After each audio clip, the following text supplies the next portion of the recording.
Good morning, ladies and gentlemen. My name is Khalil Jahshan. I would like to welcome you to this webinar. I'm the Executive Director of Arab Center, Washington, D.C.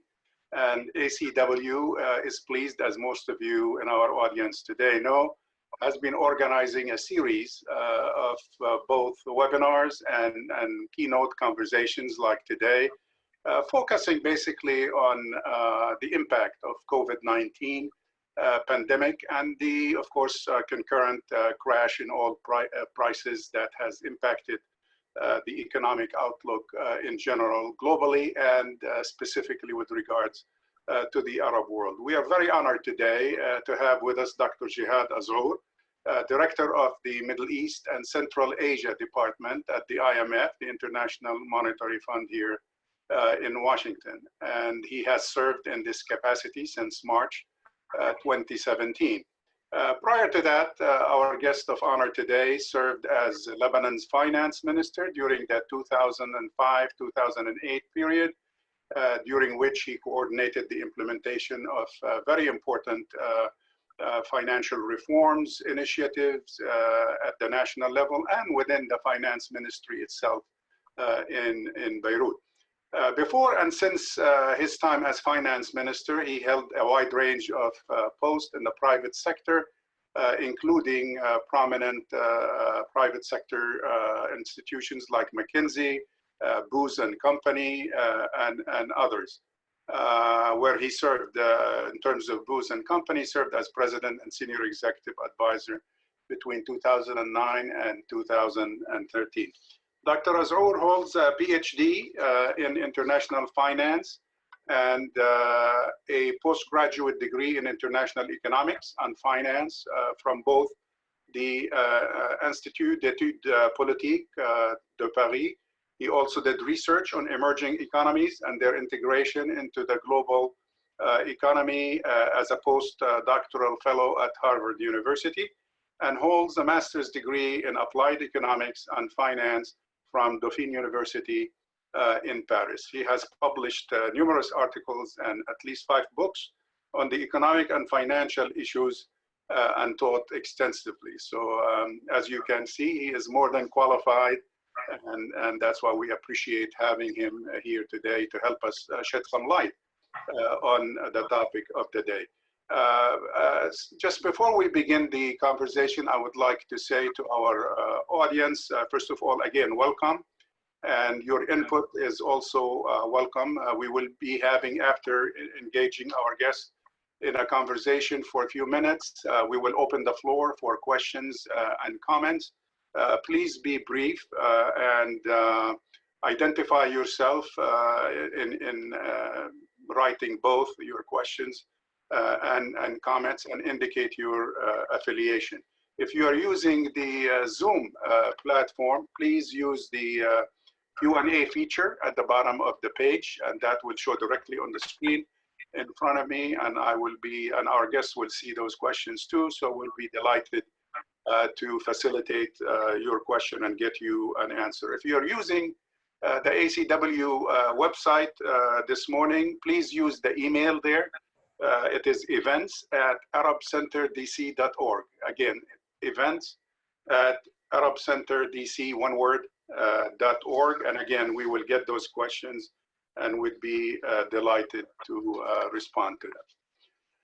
Let me begin the conversation with kind of a macro question, Dr. Azour, dealing with the kind of global impact. In its recent assessment of the economic implications of the COVID-19 pandemic, your institution, the IMF, predicted that the world will very likely experience the worst recession since the 1930s. The IMF, which earlier in January forecast a global GDP expansion of 3.3% in 2020, is instead now expecting the global economy to probably contract by 3% this year as a result of this crisis. This drop, it seems, or has been described by your colleagues as far worse than the 0.1% dip witnessed during the 2009 recession. So why, in your personal judgment, is the ongoing global economic crisis characterized as a crisis like no other, the way the IMF reported? Thank you, Khalil, and thank you for hosting me this morning. It's indeed a crisis like no other, and for several reasons. The first one is, if we compare it to previous economic crises, it's deeper and it's broader. Deeper in terms of the impact of the shock in 1 year on the global economy, and wider because it covers in one phase almost most of the countries in the world. It affected at the same time advanced economies, emerging economies, and low-income countries.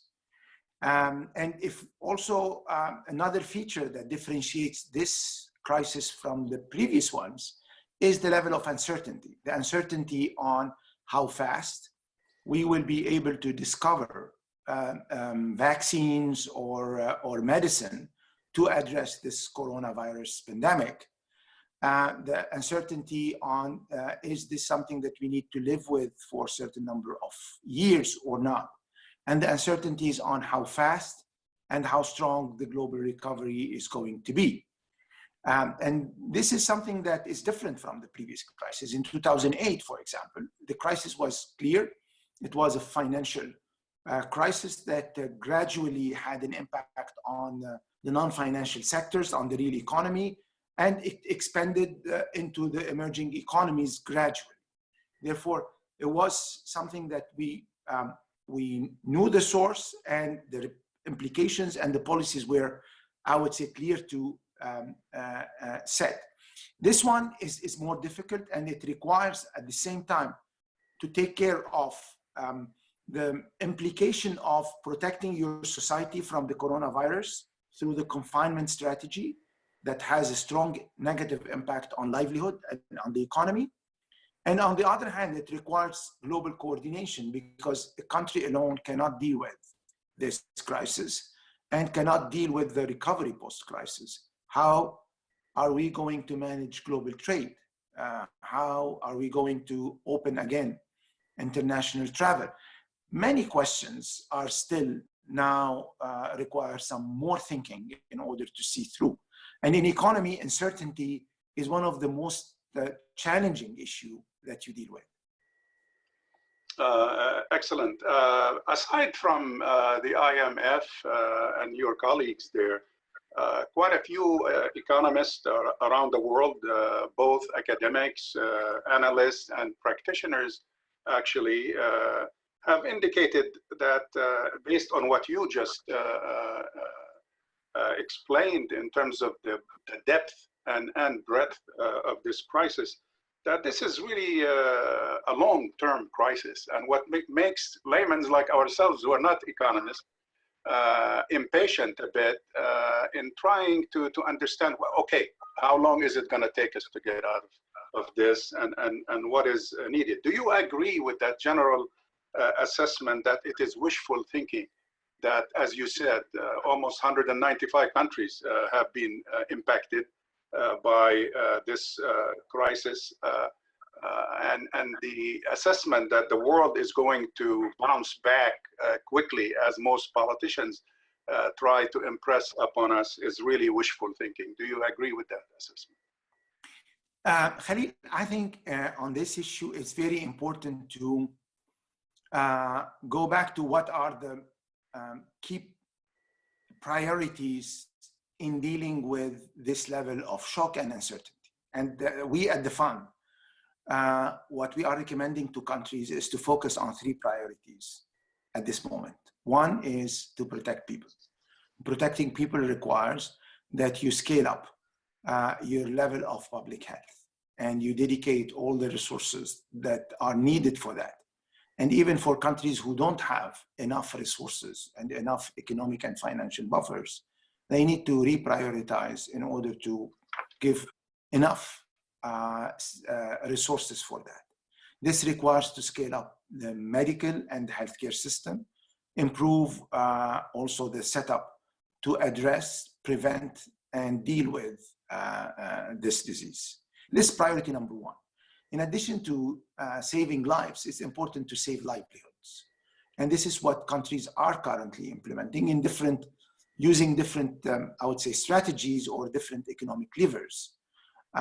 Using the budget, what we call the fiscal instrument, by adjusting some of the measures, providing additional tax breaks or certain measures that will allow the private sector, especially the small and medium-sized companies, to be shielded relatively from the impact of the crisis. Therefore, protecting the livelihood, making sure that people and companies are able to recover when time comes.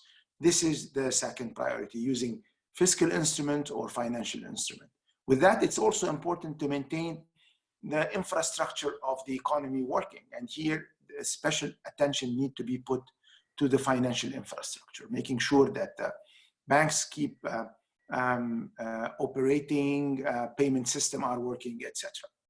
This is the second priority. And the third priority is, and this is something that we have already now in the fund started the work on, is how to think the recovery. The recovery could be fast or could be protracted, but in both cases, you need to think the future and to prepare for it.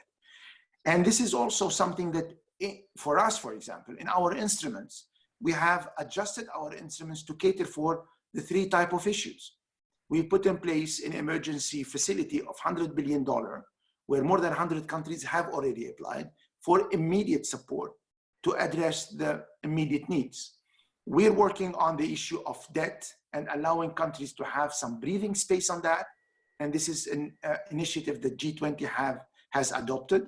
And now we are working on more, I would say, how to design the recovery and how to make sure that the global economy, not only the global economy at the headline level, but also at the emerging economies and low-income countries are not left behind in this phase. Therefore, this is where the three priorities we think should be, and this is how we are adjusting even our way of working to serve those priorities. That's great to know in terms of the ongoing response by the IMF, which of course also represents other international agencies in terms of their response. Media sources have reported, I think based on IMF reports, that more than 90 countries have already actually applied for help out of your 189 members. I wonder if you could explain to us the process.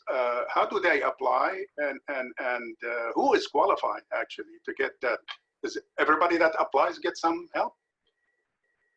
Well, this is a facility that has a purpose of providing immediate relief for countries who are with this coronavirus pandemic facing the shock that affects their economy, and they need to have resources. There are two things that are needed in all our operations. Is we need to make sure that this shock has resulted into a balance of payment need, i.e. that the country needs some fresh and additional flows. And the second important issue, because this is, it's a lending operation, we need to make sure that countries has the capacity to repay. Because our shareholders, which are also the 189 countries, want to make sure that we are still able to operate and to play our role. We are in these moments of crises, we are the firefighter financially for the global community. And this is something that we're currently doing and doing diligently.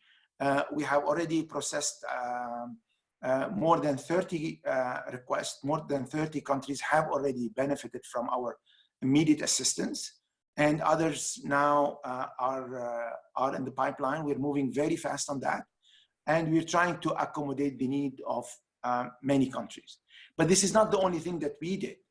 We also provided grant support for countries who are on the low income side in order to, for example, in our region and the Arab world, Yemen benefited from that, is to give countries who are currently facing a dire situation and have very little capacity to repay, is to give them some relief through the grants that we provide them in order to allow them to direct their limited resources to address the healthcare issue. We're also working on some facilities that help countries who I would say are in a good shape, but because of this crisis, especially the emerging markets, they don't have the easy access they used to have to the international financial markets. And therefore, not to transform an external shock to something that will become internal and then lead the economy into protracted recession. And this is also something that we are designing, and we're encouraging countries to provide the same level of support to countries, and also to increase the level of grants and support for the low income. You mentioned countries that might be or were in good shape, before this crisis hit. Let's come close to home here. The United States claimed to be in very good shape economically before this crisis, even though that was debatable on different levels. But yesterday, for example, one of the president's economic advisors referred to the possibility of unemployment hitting 20%, reaching 20% in this country, which is unprecedented in modern history of the United States. We haven't seen that in decades. And if economic contraction in the US is going to reach the anticipated, 5.9 or 6% that some people anticipate, similar or higher even numbers with the EU, Japan. I mean, these are countries that probably you include and have been doing well. What can the IMF do with this magnitude of crisis? I mean, how much capacity does the IMF have in terms of lending capacity to many of these countries where the need is so huge? Well, in this crisis, we broke many records. We broke one record, which is how fast countries, large economies, developed financial packages compared to what we saw in 2008, which was considered at the time a record level of government injection of liquidity in the system. This time we went beyond and in a much faster way than what we did in 2008, which it's an important development compared to the past. Large economies, G7 countries, do not need the fund for resources because they have their own capacity to increase the level of budget support or to use the monetary instrument the way European Central Bank or the Federal Reserves or the Bank of Japan and other institutions did. And in fact, what is important in their action is how this will trickle down and will have an impact on other economies. The fund usually lends to emerging economies or countries who have a difficulty in their balance of payment. The capacity that the fund can mobilize could go up to $1 trillion. And we are currently working on increasing this capacity to be able to provide the support that some countries need. In fact, the fund operates as an institution who have more than one role. The firefighter role, the one that we are doing today, but we play an important role in policy design and in policy support. For example, we're providing now to all our member countries very tailor-made policy advice. We have a policy tracker that shows all what countries are doing. And we provide, in addition to that, the coordination among other IFIs at the international level. Therefore, we have a financing capacity that we use. We have also a policy capacity that is very important. And that this is, in this case, we provided also to high-income countries who don't need maybe the fund resources. But the third that is currently very important is to play a role of a convening power to bring together decision makers around the world to think about issues that we have in common. The G20 is one. The International Monetary Fund Committee is another one, where we have all the ministers of finance that represent the globe meeting, as well as also other forums where we come with others in order to coordinate actions, in order to design common agendas that when they are set and when countries contribute into it, we can help the global economy recover. Excellent. Let me ask you a combination question, kind of both requires economic savvy and analysis at the same time, maybe just forecasting a personal perspective, prophesying, if you will, in Middle Eastern tradition. Let's assume everything goes well in terms of this. We overcome this health component of the crisis within months, and economies begin to kick back in. When do you anticipate coming to some sort of a normal in 2021? Some people say early, some people say it will take longer. So what's your anticipation? How quickly will we see a normal? And would not normal be the same status quo ante that existed? Or do we have to adjust to a new global norm? Well, Khalil, you are asking two very interesting and very difficult questions to answer. Is how fast the recovery is going to be and when the recovery will start, and what is the new normal? And what is the new normal in terms of how economies are going to function, but also how we as human beings, we are going to interact collectively, and we interact with the professional world. It's very difficult to answer, but yet, in order not to dodge this question, we start seeing certain number of developments. One, technology will play an important role.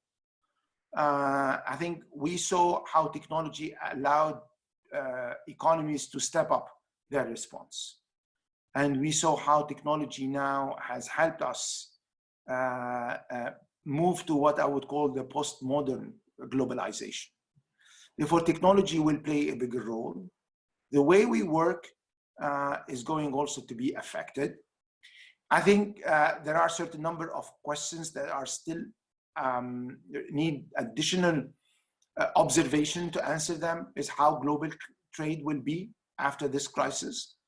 And certain number of services and activities that have expanded over the last 3-4 decades, like tourism, international travel, how those activities will be in the future. Therefore, there are certain number of developments that pave the way or show us the directions, but there are certain uncertainties that are still there. And one of those uncertainties is, over the last 10 years, the emerging economies played an important role in the growth that the world economy enjoyed. What will be their role going forward? Are they going to be an engine, the same engine for growth like in the last decade or not? This is a question that also still debated. I think what is important at this stage is not to lose the opportunity of having a crisis in order to address some of the challenges that we had in the past and do it swiftly and benefit from this crisis, and also use it as an eye-opener for maybe a new horizon in different forms, in technology, in the way we work, in the way we organize ourselves socially, and also in the way we organize our international cooperation. The international cooperation of the last 4 decades that we called globalization also was facing certain challenges before the crisis. Maybe it's an opportunity today to look at what can be done differently in order to have a better future for everybody in the world. Definitely, I think that's a good opportunity to do that. There might be kind of silver lining in this dark cloud. What you said, I think, helped us understand a little bit more the impact, the global impact, and most of the stuff you mentioned certainly applies to our region, particularly the Arab world, as far as the center is concerned, and your own kind of department, if you will, or function at the IMF.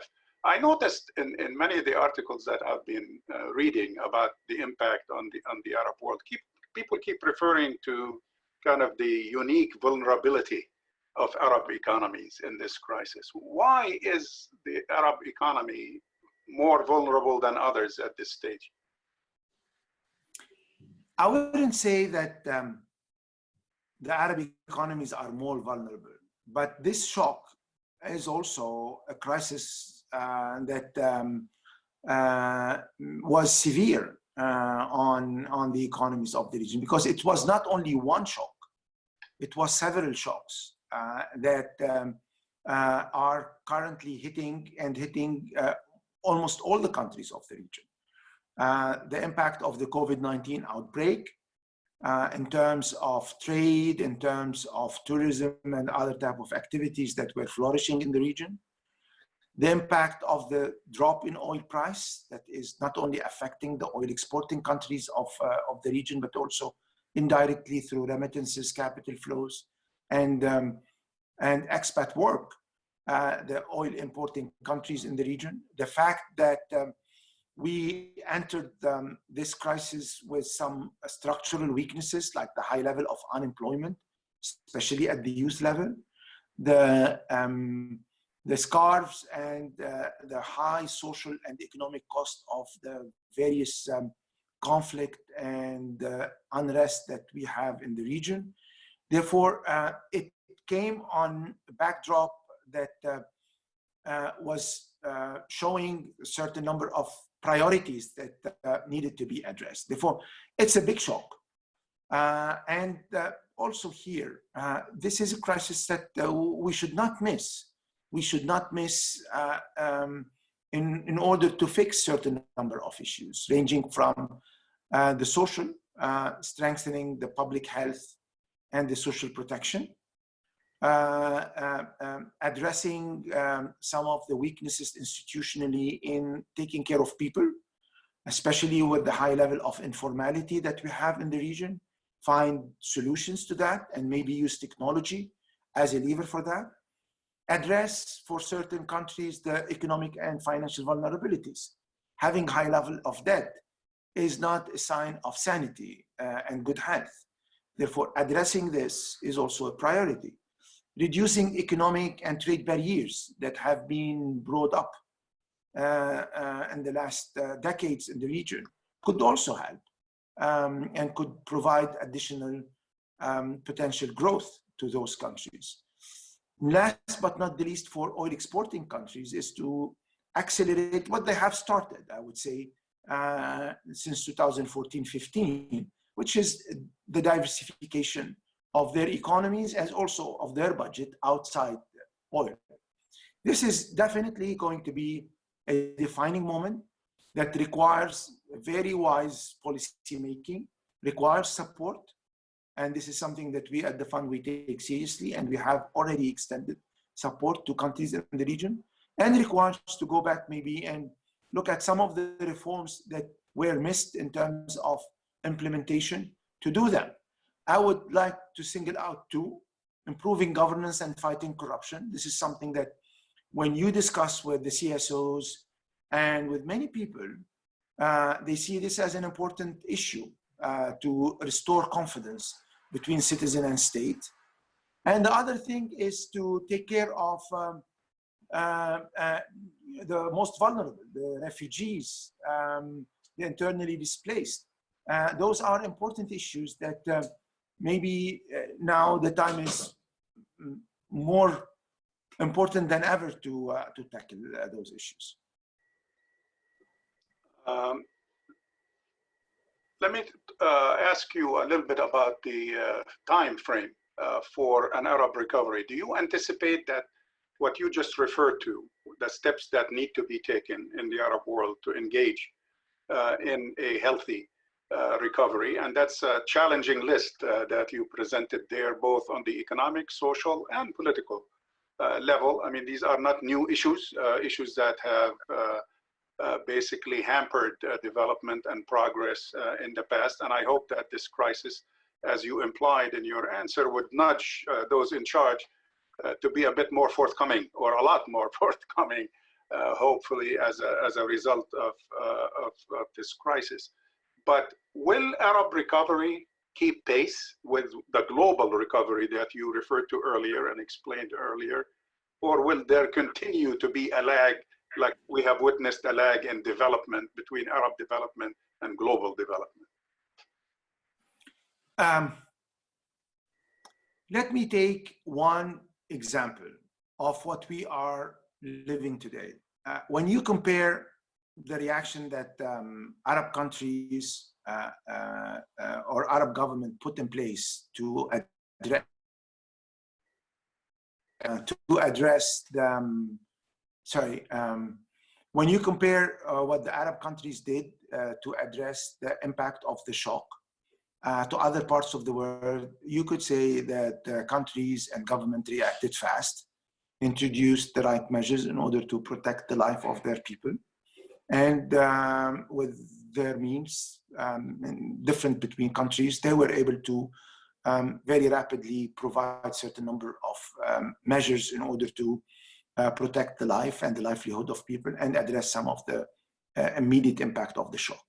I think this was an example that countries can and have the determination to address the shock. I would build on that as a first step. I would build also on the fact that this shock will not be solved without a certain number of changes in the way we operate, because it's not only one shock, it's a multiple shock. It's a shock that is affecting all the countries at the same time. And maybe now it's the right time to look differently to the way we address the issues. There is a certain level of resilience in the region, and this resilience is because of the social fabric and because of the capacity of people to withstand the shock. And then we need to use this as a strength for the future. We are in a region where the majority of the population is young. 2/3 of the population is below 30. Which means that we have here a very strong human resource capacity that we can put forward in preparing the recovery. And also technology has been playing an important role, and this is something that we can build on. Of course, there are many challenges that the region is facing or the region has been facing before that. We may not be able to address all of them in one go, but I think it's important not to lose time. I think what is important at this stage is to recognize, and this is the role, or this is something that we are trying to do as a fund, recognize the weaknesses that the crisis is exacerbating, to also try to see where are some positive spots that one can build on, and raise awareness of the importance of coming up together at the regional level, and also coming up together in order to see how collectively some of these issues will be addressed. Of course, there are certain level of vulnerabilities that would need time to be addressed. There are countries who have high level of debt and at the same time have a high level of unemployment. They need some time to address that. But I think if we don't address it head on, these problems are going to aggravate with time. Thank you very much. We have also faced a buildup in questions over the past few minutes. So let's go ahead and begin to take questions from the audience. The first one came from Nader Habibi, Department of Economics, Brandeis University.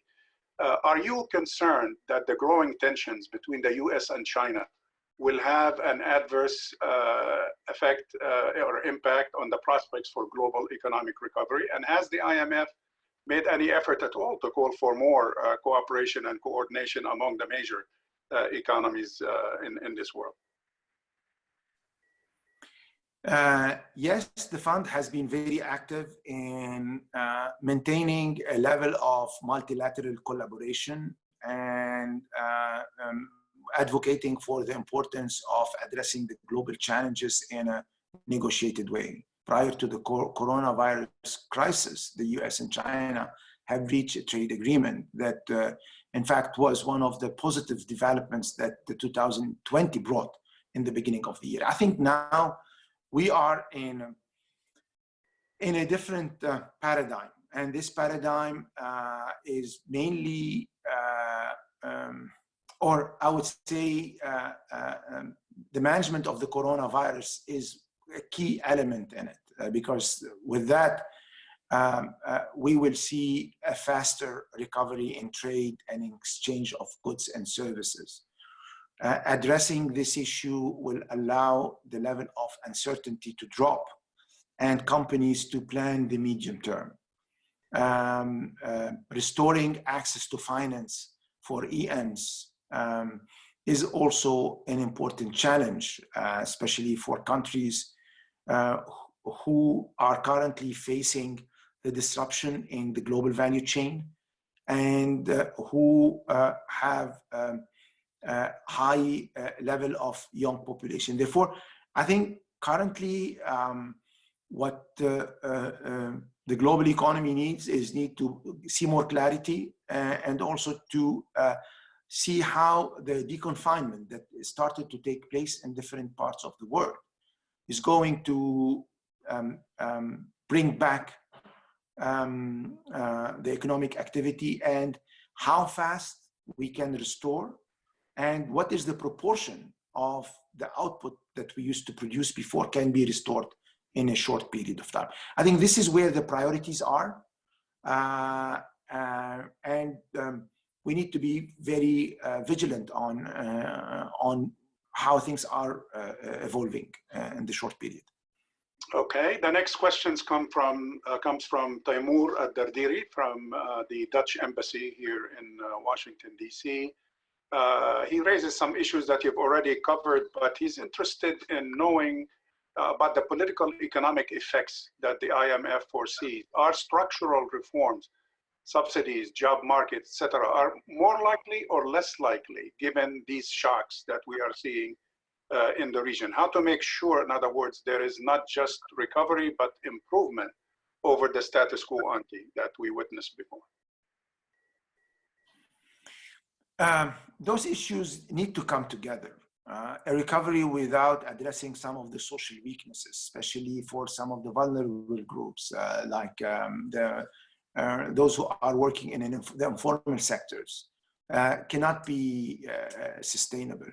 But also the use of public finance and public resources now need to be designed in a more careful manner, because resources are limited, and they are going to be even more limited in the future, and the needs are growing and grew very fast.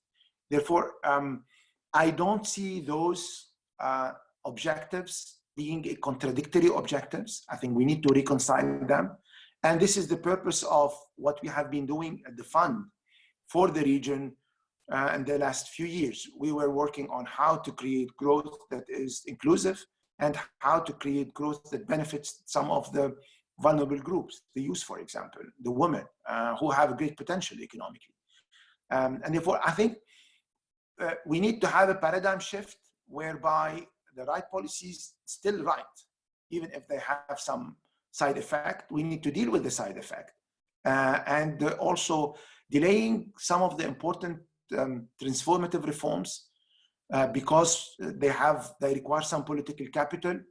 Don't make those policies easier to implement later on. At the contrary, they will increase their cost with time. Therefore, I think we are now at a defining moment, at crossroad, whereby yes, the road that we are going to travel is not the easy one.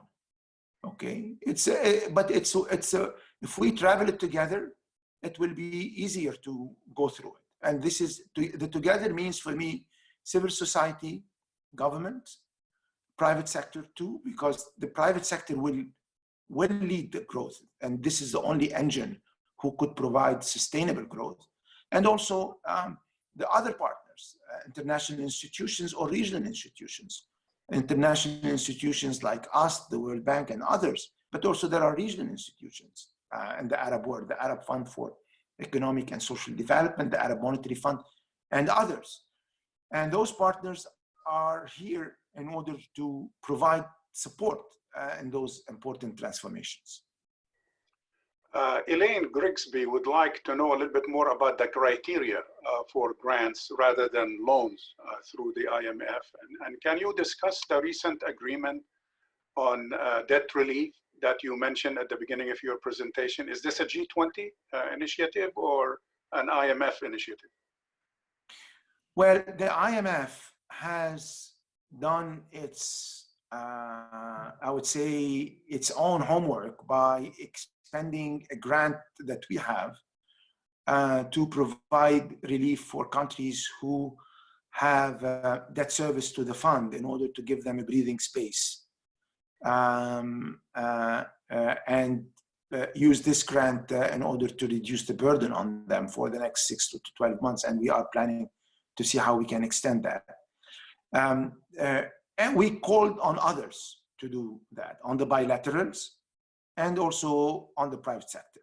And the G20 responded to our call, the call that we had with the World Bank. And they came up with an initiative that is currently being designed and elaborated in order to provide some debt relief for low-income countries for the foreseeable future. And the timing is being currently discussed in order to allow them to weather the storm and also to prepare for the recovery and avoid having a lost decade of low growth and high level of debt. Therefore, this is an initiative that is currently in work in progress, but with a positive drive. Okay, we have a question from Abdullah Abdul Wahab from Swiss Peace, a practice-oriented peace research institute in Switzerland. You spoke of fiscal and policy assistance that the IMF is providing. How are you ensuring accountability and minimizing risks of political instrumentalization, especially in conflict-affected Arab countries? Well, this is an important question. And this question, we worked on it even before the COVID-19 outbreak. The fund has scaled up its governance framework in order to make sure that countries are addressing issues of weakness in governance, corruption, because it's clear that this disease erodes the capacity in policy making and also has a direct economic and social cost on people. And even for our country work, this is an important dimension in terms of our what we call Article 4 surveillance, because of the impact of this on economic and social performance. When it comes to the region, we have done a certain number of analytical research on what are the key issues that the region face and how an institution like the fund can help. And we have identified certain number of priorities on how to improve the governance in the fiscal institutions who manage big part of the public money, as well as also in the central banks. And what are the measures that those countries and the reforms those countries can develop. And we have had several discussions at the policymakers level. The last one was in February in Morocco, where our managing director, Kristalina Georgieva, had an open discussion with scholars from the region on what needs to be done and how this can become an important part of each country's agenda without using this as a tool in order to use this as a tool to improve governance and to provide additional economic support to the society. Yes, it's an important priority, and yes, there are a certain number of issues that we are working on, we and others, in terms of procurement, in terms of legal framework, etc. Abdullah had a follow-up with regards to areas that are very vulnerable and very difficult to work with. How do you deal, for example, with extending support to livelihoods and structures in northwest Syria, for example? Well, as Abdullah knows, the fund, maybe the difference between the fund and other international organizations, we do not fund projects. Our funding goes to the central banks and the budget. It's a balance of payment support or a budget support. And there are countries where we cannot operate because of some of the legal issues, where countries have, for example, arrears to the fund or any other international organizations. Those are cases we cannot operate or we cannot lend until we reach a solution to that. For example, very recently, a few weeks ago, we were able to reach for Somalia a debt relief operation that allowed the international community to give debt relief to a country that has been torn by conflicts, and therefore allow Somalia to regain access to the support of us, the World Bank, and others. Countries who have these kind of problems, like for example in our region, Sudan, we cannot provide them with financing. However, in certain other cases, like in Yemen, we were able to provide grants. But in terms of maintaining the dialogue and the policy and technical support, we are doing. We're in the case of Yemen, for example, in the case of Libya, in the case of other parts of the region, we provide a very needed support in order to preserve institutions, especially the core economic institutions, central bank, ministries of finance, in order to allow them to keep operating, paying salaries, operating the budget. Those are important issues because when you lose those, the whole social stability is at risk. This is what, for example, we saw in Yemen at some point in time, where when we saw a dislocation of those entities, it led to a sharp deterioration in social situation and led to situation of famine or other type of issues. Therefore, we keep our engagement with conflict countries, low-income countries, and we try to find creative solutions to help those. Excellent. We have two questions related somewhat from Abdullah Al-Farsi. Was Oman one of the countries that applied for aid at the IMF? Could you shed some light on that? Well, there are certain countries who do not need, because they don't have a balance of payment issue. The countries who have applied are more countries who have a balance of payment issue. None of the oil exporting countries in the GCC has requested assistance, but in the case of Oman, as well as also in other GCC countries, we're in constant dialogue in order to assess the impact of the shock, what are the policies that countries need to put in order to address those shocks. What's your assessment of pegging the local currency to the dollar? Is this sustainable for Gulf countries, for example? The situation is different between countries. Countries have different exchange rate regime. For the GCC oil exporting countries, the current exchange regime has served them well and was appropriate for the nature of their economy that is very much dollar-based and commodity-based. And therefore, this regime allowed them to anchor their macroeconomic stability and have low level of inflation. Let me move to a follow-up by Elaine Grigsby again. Could the crisis that we are going through right now lead to increased regional trade within the Middle East, given the questions of globalization and weaknesses in the global supply chain? Well, this is an opportunity.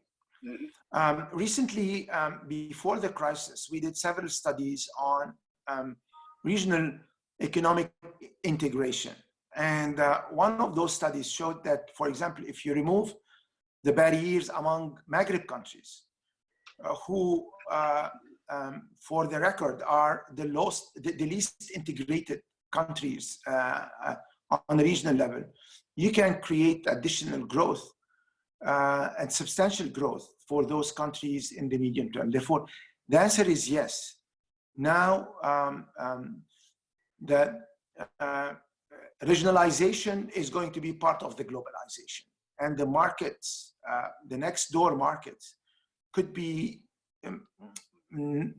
become more and more interesting because of the ease of channeling goods, and also because of the potential that maybe was not fully tapped, because companies were betting on the global value chains, on the big markets.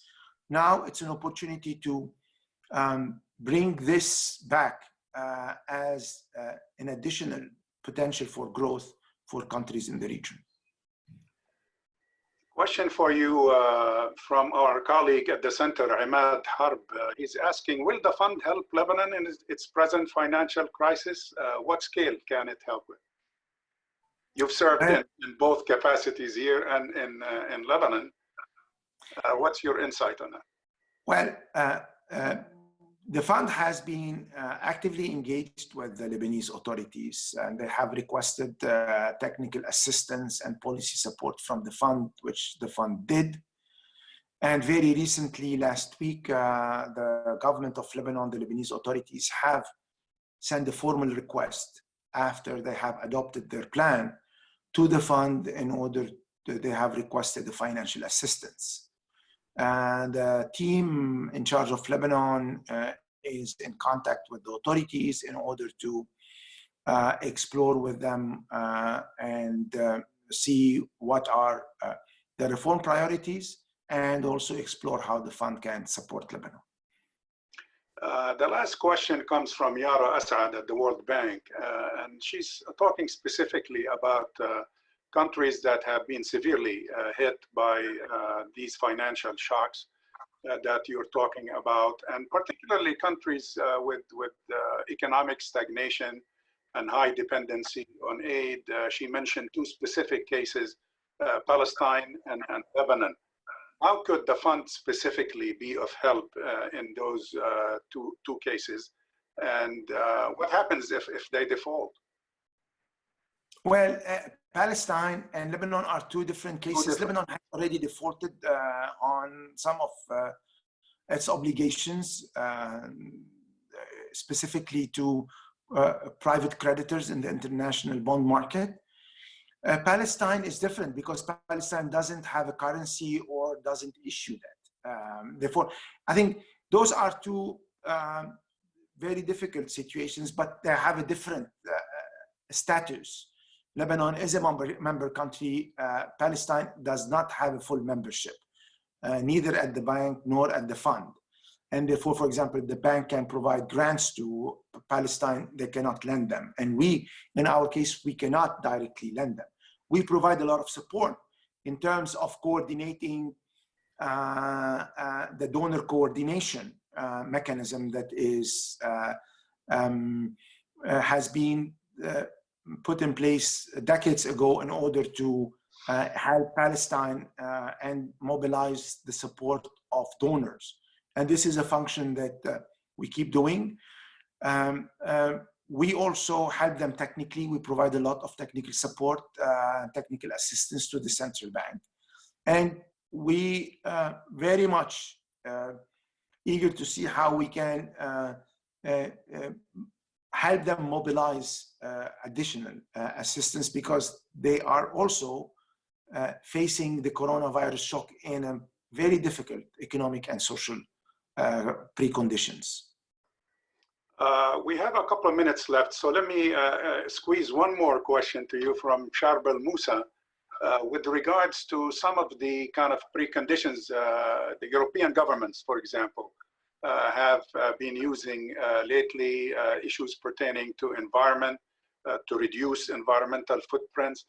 Is the IMF support for recovery with regards to the post-COVID-19 crisis conditional on any of these arrangements like environmental, social governance? I think you referred earlier to governance and fighting corruption. Would you care to comment on that quickly? We believe that the recovery should take into consideration climate change issues, who are still very pressing issues for the region, like for the international community. And for the region in particular, we have the climate impact on not only in terms of increase in carbon emission, but also we have the water issue that is an important, the desertification, also it's an important issue. And therefore, yes, the region is concerned about the implication of climate change, and the region will benefit from proactively addressing some of those. Of course, it will not be easy because we have several challenges. One is the level of refugees and displaced that it's the highest in the world. And usually it's not conducive to protecting environment. The second, we have also countries who produce fossil fuels, and the adjustment for them or the adaptation will take time. But this is an important priority, as well as also the priority for the region to integrate faster women and youth in the economy. If we reduce the gender gap from 1 to 3 to 1 to 2, which is what other EMs have, in the next 10 years, we could create an additional output that could reach $1 trillion for the region. Therefore, there are important priorities. I think now it's the time to go back and see how we can leapfrog some of the reforms that in the past we were not able to do, or the conditions were not there. Now that we need to face big challenges, maybe it's the time to have a big ambition in terms of how to design and drive reforms. Thank you very much, Dr. Azour, for your generously agreeing to be with us today and engage in this great conversation. I enjoyed it. I hope that you did. And thank you. I hope that our audience did that. We stay in touch. Please, you do. We hope to have you again at a future event, and please be safe. Thank you very much. Thank you very much for having me. Thank you. Thank you.